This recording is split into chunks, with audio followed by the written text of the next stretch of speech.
할렐루야.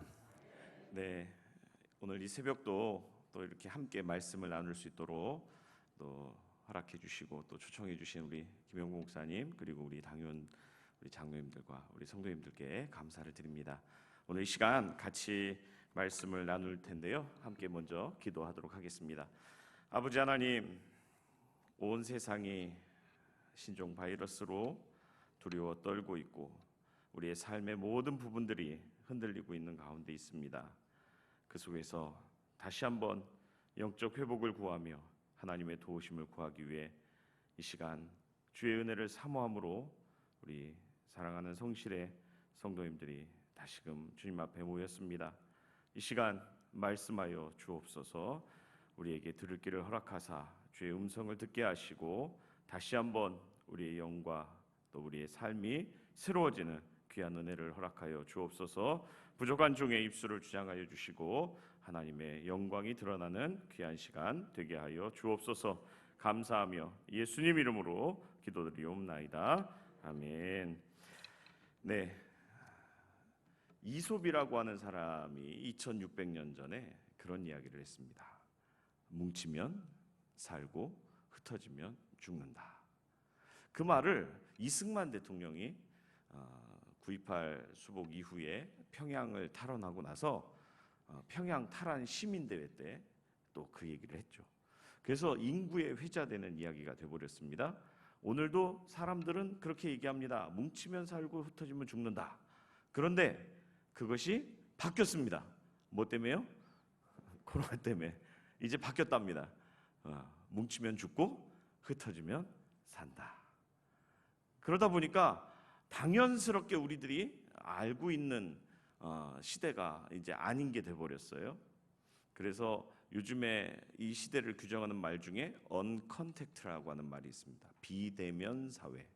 주문도 기계로 하고 음식도 사람 없는 데서 받아가고 뭐 이런 식의, 서로 모여도 마스크를 써야 되고 이런 세상을 우리는 맞게 되었죠.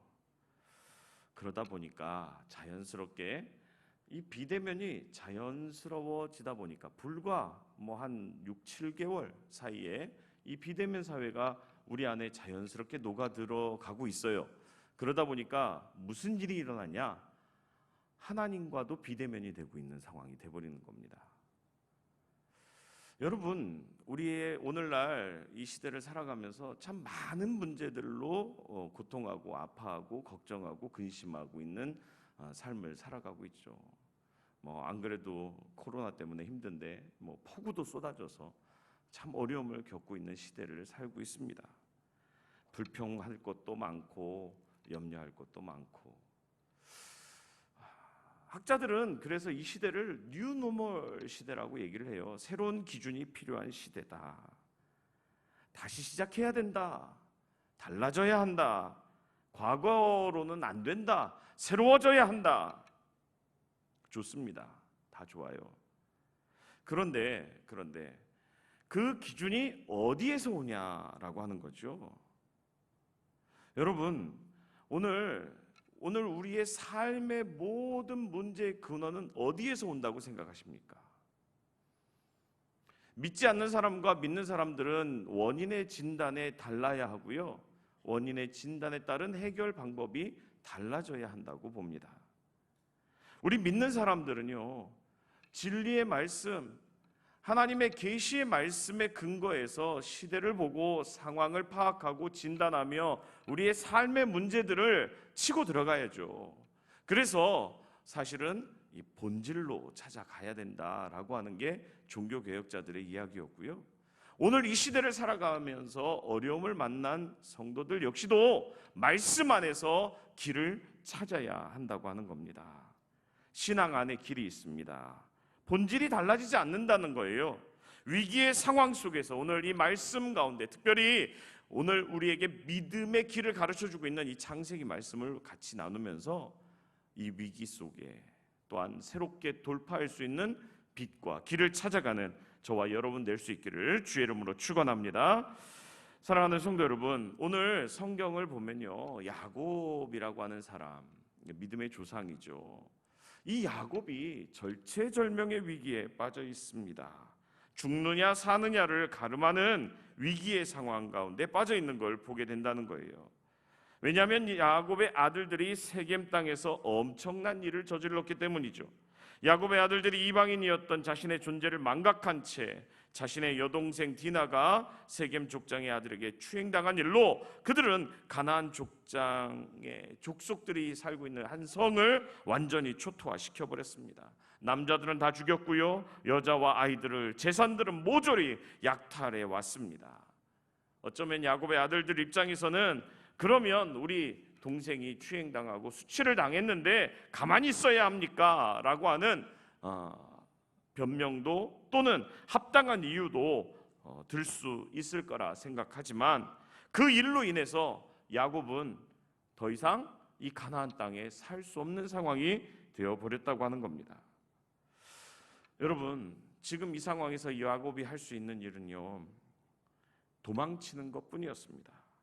그런데 문제는 갈 곳이 없어요. 요단을 건너 하란 땅으로 되돌아갈 수도 없었고요, 그렇다고 애굽으로 갈 수도 없었습니다. 혹시 간다고 해도 도중에 습격당해 죽을 확률이 더 컸습니다. 세일에 가서 에서에게 도움을 청하는 것도 어쩌면 가장 현명한 선택일 수 있지만 그럼에도 불구하고 에서는 그렇게 쉬운 사람이 아니었다는 거예요. 하나님의 말씀을 따라 가나안 땅에 오기는 왔지만 지금 이 상황은요, 도저히 살 수 없는 상황이 돼버린 겁니다. 그러니 야곱 입장에서는 이러지도 저러지도 못하는 그런 위기를 만나게 된 거죠. 여러분, 코로나19는 우리의 삶에 많은 걸 뒤바꿔 놨습니다. 삶의 현장 속에서 많은 것들이 무너지고 또 두려움과 공포, 더 이상 미래가 보이지 않는다는 그런 답답함들이 우리를 짓누르고 있죠. 그런데 여러분, 한번 생각해 보십시오. 지금 우리가 불평하고 있는 이유, 우리가 고민하고 있는 이유, 우리가 걱정하는 이유가 무엇 때문입니까? 내가 가지고 있는 것들을 빼앗겼기 때문입니까? 아니면 지금까지 누리는 것을 더 이상 누릴 수 없기 때문입니까?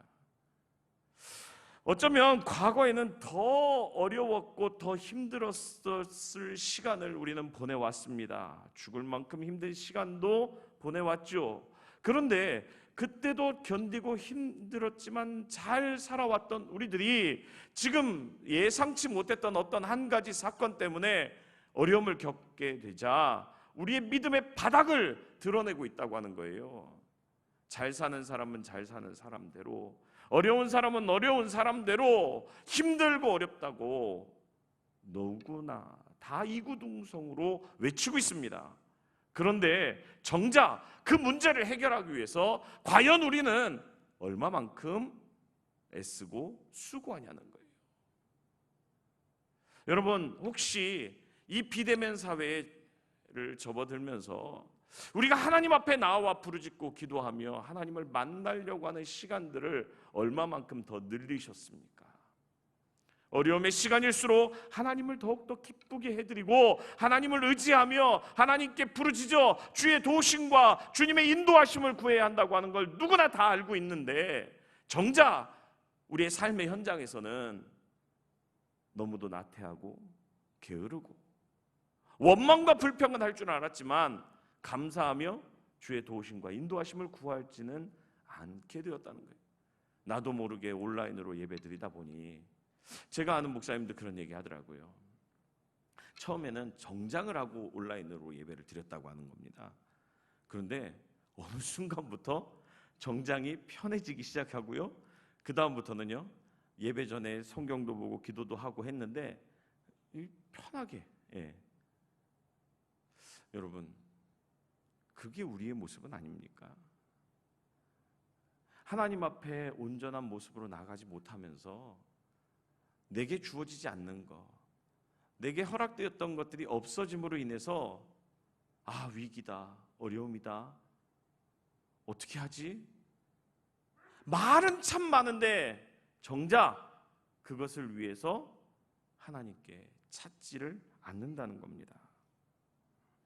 여러분, 오늘 사실 야곱을 보면요, 참 우리 인생을 너무 잘 대변하고 있는 것 같아요.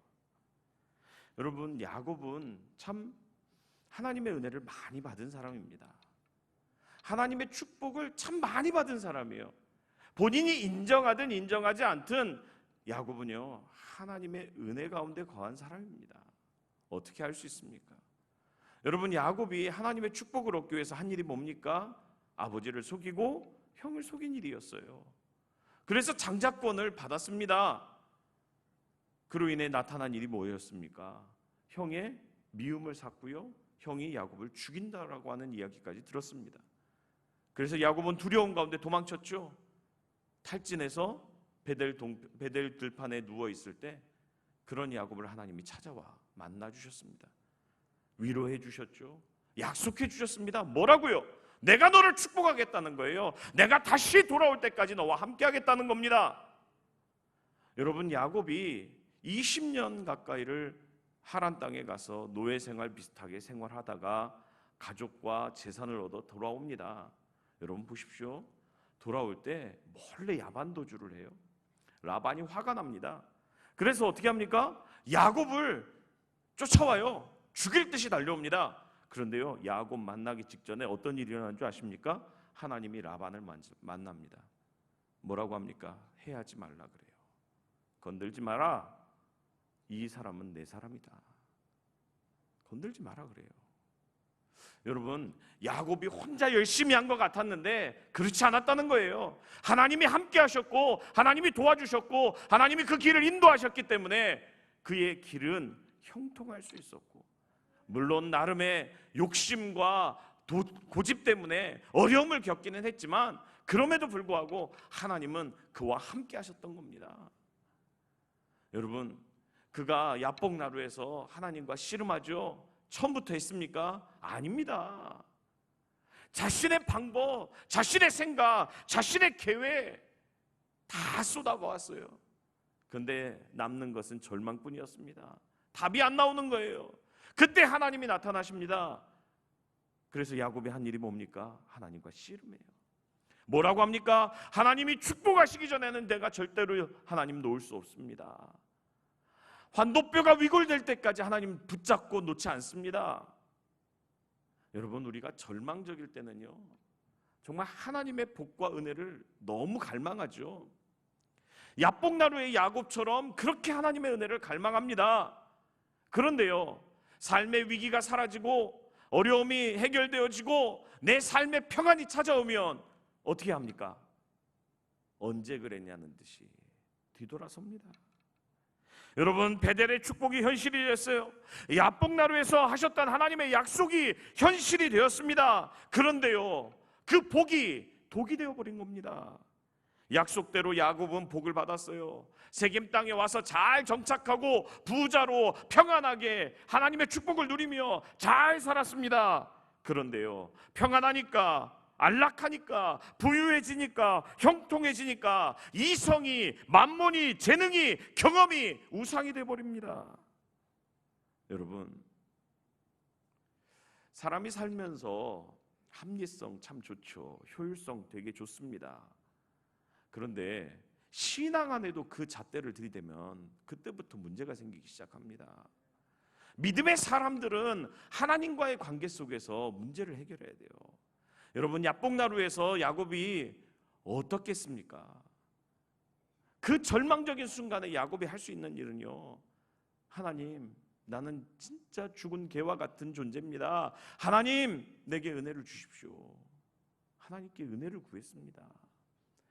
베델의 들판에서 탈진에 누워있던 그 야곱이 본 환상은요, 그냥 단순한 비전에 끝나지 않습니다. 그의 삶을 지탱하는 원동력이었습니다. 여러분, 우리의 과거가 어땠습니까? 정말 죽은 개와 같은 연약한 저희들 아니었습니까? 지금 여기까지 인도하신 것도 하나님의 은혜 아닙니까? 그런데 언제부터 내가 한 것이 되고, 내가 잘나서, 내가 똑똑해서, 내 재능이, 내 경험이 이런 부와 영광과 권능을 이루었다고 착각하게 만드는 것입니까?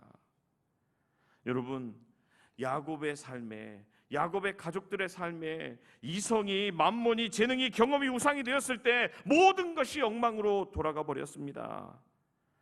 딸은 추행을 당했어요. 야곱은 결단을 내리지 못합니다. 그런 가운데 아들 2명은요 살인을 앞장서서 합니다. 다른 아들들은요 적극적으로 살인에 동참은 하지 않았지만 노력하는 일에 앞장섭니다. 그런데요 여러분, 창세기 34장에 보면요 이렇게 나옵니다. 31절 말씀 한번 봅시다. 우리가 35장 1절 말씀부터 봤는데요 34장 31절 말씀 보면요 이렇게 돼 있어요. 그들이 이르되 그가 우리 누이를 창녀같이 대우함이 옳으니까. 여러분, 약탈을 했어요. 사람을 죽였습니다. 많은 사람들을 죽이고 많은 재물을 약탈하고 많은 사람들을 노예로 끌고 왔어요. 야곱이 봤을 때 이건 아니다 생각됐습니다. 그래서 너희가 어찌 이같이 하느냐, 우리가 이 가나안 땅에 들어와서 이 모든 사람들의 공공이 적에 대해서 더 이상 여기서 살 수 없는 상황을 왜 이렇게 만들었느냐라고 꾸짖었을 때 그 자식들이요 아버지의 이야기에 죄송합니다, 잘못했군요 이렇게 반응하는 게 아니었습니다. 뭡니까? 그러면 아버지 그냥 가만히 있는 게 좋은 겁니까? 우리 동생이 창녀처럼 대우받는 것이 옳은 겁니까? 라고 대들었어요. 여러분, 자신의 삶의 부가, 이성이, 내 성공이 우상이 되기 시작하는 그 순간 하나님이 두려워지지 않은 거예요. 그렇게 절박하고 그렇게 어려울 때는 하나님 도우심을 구하다가 어느 정도 살만하니까 그제부터는 하나님이 별로 두렵지 않은 거예요. 하나님이 두렵지 않으니 어떤 일이 일어납니까? 말씀이 서질 않습니다. 말씀이 무섭지가 않은 거예요. 말씀 속의 길을 찾기보다는 내 이성과 합리가 내 삶의 길을 찾고요 우리의 나아갈 방향을 찾는 거가 되는 겁니다. 그러니 무슨 일이 생깁니까? 질서가 무너지죠. 질서가 무너지니 은혜가 사라지기 시작하는 겁니까? 여러분, 이것이 과연 야곱의 집안의 문제였을까요? 오늘 이 시대를 살아가는 우리의 문제는 아닙니까? 오늘 이 시대 속에서 하나님의 교회가 추구해야 할 방향과 목적을 잃어버리고 표류하고 있는 오늘 우리 교회의 현실은 아니냐고 하는 겁니다. 여러분, 위기를 만났을 때 과연 우리는 어떻게 해야 됩니까? 오늘 야곱은요 그 속에서 하나님께 구합니다. 하나님을 찾죠. 그때 하나님께서 야곱에게 답을 줍니다. 뭐라고 하십니까? 1절의 말씀입니다. 같이 한번 읽어봅시다. 하나님이 야곱에게 이르시되 일어나 베델로 올라가서 거기 거주하며 내가 내 형 에서의 낯을 피하여 도망하던 때에 내게 나타났던 하나님께 거기서 제단을 쌓으라 하신지라. 여러분, 야곱이 얼마나 답답했겠습니까? 얼마나 답답했으면 하나님께 부르짖었겠어요. 그런데요 하나님께서 야곱에게 대답합니다. 뭐라고요? 기억하랍니다. 잊지 말라고 합니다. 무엇을 말입니까? 그때를, 네가 호련단신 도망하다가 탈진해서 자포자기하며 쓰러져 있던 그때를 잊지 말라는 겁니다. 그곳을 잊지 말래요. 그럼에도 불구하고 너를 만나주시고 위로하시며 축복하셔서 오늘까지 너를 있게 하시는 그 하나님을 만났던 그곳을 잊지 말라고 하는 겁니다. 여러분, 이 말씀을 들었을 때 야곱은요 뒤통수를 맞은 듯이 가장 큰 충격을 받게 됩니다. 야곱의 인생이 여러 번 터닝 포인트가 있었는데요 사실 이 35장은 굉장히 중요한 사건이기도 합니다. 여러분, 그동안 잊었던 것들이 떠오르는 겁니다. 내게 있는 것들이 사라지고 가나안에서 더 이상 살 수 없었고 이곳이 내 인생의 유일한 목적이었고 이곳에 돌아와서 내가 평안히 하나님이 주시는 복을 누리며 살겠노라고 꿈꾸며 달려왔던 것들이 한순간 다 사라졌을 때 야곱은 절망 가운데 있었지만 그때 하나님의 말씀을 들으면서 그는 그 하나님에 대한 기억을 떠올렸다는 겁니다. 여러분, 야곱의 인생의 베델은요 가장 낮은 자리였습니다. 또한 야곱에 있어서 베델은요 가장 큰 축복의 장소이기도 했다고 하는 거예요. 가장 낮은 자리에서 가장 풍성하고 영광스러운 밤을 보냈던 야곱은 하나님의 음성을 통해 자신을 돌아볼 수 있었던 겁니다. 사랑하는 성도 여러분, 이 말씀을 오늘 저와 여러분들에게 주시는 하나님의 음성으로 들을 수 있기를 주의 이름으로 축원합니다. 여러분, 베델로 올라가면 더 위험할 수 있습니다. 베델은 사방이 뚫린 빈들이었습니다. 사람들이 공격해오면 방어할 길이 없어요. 어쩌면 에서의 도움을 받거나 잠시 가나안 땅을 떠나는 편이 더 안전할 수도 있을 거라는 생각이 들었을 겁니다. 그런데요, 야곱은 더 이상 그런 인간적 계산에 염두에 두지 않습니다. 야곱은 베델로 가기로 했을 뿐만 아니라 더 철저하게 순종합니다. 다시 말해서 처음의 그 마음과 처음의 그 모습으로 돌아가고자 했다고 하는 거예요. 그래서 어떻게 합니까? 35장 2절에 보니까 이렇게 말씀합니다. 야곱이 이에 자기 집안 사람과 자기와 함께한 모든 자에게 이르되 너희 중에 있는 이방 신상들을 버리고 자신을 정결하게 하고 너희들의 의복을 바꾸어 입으라 그래요. 여러분, 야곱은요 당시 교회입니다. 하나님의 교회예요. 야곱은 선지자였고요. 야곱의 자식들은 야곱의 대를 이을 믿음의 후예들 아닙니까? 그런데요, 그들이 가나안 땅에 들어와서 보였던 모습은요 교회의 모습이 아니었어요. 여러분, 이 위기가 그냥 왔다고 생각하십니까? 나의 삶의 어려움들이 그냥 찾아온다고 생각하십니까? 하나님의 사인입니다. 화가 아니라 복이 되게 하시려고 하는 하나님의 사인인 줄 믿으시기 바랍니다. 그러기에 우리는 더욱더 하나님 앞에 나아가야 되는 거예요. 하나님께 부르짖어야 하는 겁니다. 비대면 사회이지만 사람들과의 거리는 멀어질수록 하나님과의 거리를 더욱더 가깝게 할 수 있는 저와 여러분 되시기를 주의 이름으로 축원합니다. 믿음의 집안인 그 야곱의 집에 그토록 많은 우상이 있었다는 겁니다. 4절에 보면요 이렇게 나와요. 그들이 자기 손에 있는 모든 이방 신상들과 자기 귀에 있는 귀고리들을 야곱에게 주는지라. 귀고리는요 당시 부적과 같은 의미였어요. 여러분, 야곱이나 그의 식구들은요 하나님을 몸소 경험한 사람들입니다. 라반이 그들을 해치려고 했을 때 도우시는 하나님, 20여 년간 라반의 집에서 살면서 그들을 부하게 하시는 기적적인 축복의 하나님, 그들은 직접 경험했던 사람입니다. 야복나루에서 야곱이 씨름하던 그 사건을 이미 들었고요, 에서가 자기를 죽이려고 왔던 그 상황이 변하여 축복의 자리로 바꾼 하나님의 기적적인 역사도 경험했던 사람들입니다. 광야에서 40년 이스라엘 백성들을 인도하셨듯이 하나님은 그들과 함께하며 그들의 걸음을 인도하셨습니다. 그런데 그럼에도 불구하고 시간이 지날수록 하나님이 아닌 다른 우상들을 그 삶에 쌓기 시작했다는 거예요. 우상이 뭡니까? 하나님보다 더 사랑하는 거, 하나님보다 더 의지하는 거, 하나님보다 더 믿고 따르는 것들이 우리의 우상 아닙니까? 여러분, 오늘 야곱의 집안에 그 우상들이 켜켜이 쌓여 있었습니다. 오늘 우리의 삶을 한번 돌아보십시오. 하나님 아닌 다른 어떤 것들을 의지하고 있는지. 영적 회복은 그 우상들을 털어내기 시작할 때부터 시작되는 줄 믿습니다. 여러분, 오늘 야곱은요 온 가족들에게 말합니다. 전심으로 돌아가자는 거예요. 하나님을 만날 준비를 하자고 말하고 있는 겁니다. 우리의 우상과 더러운 삶과 더러운 옷을 다 벗어버리고 새로운 마음과 모습으로 하나님을 만날 준비를 하자고 선언했습니다. 왜요? 나 한 사람의 변화로 되는 게 아닙니다.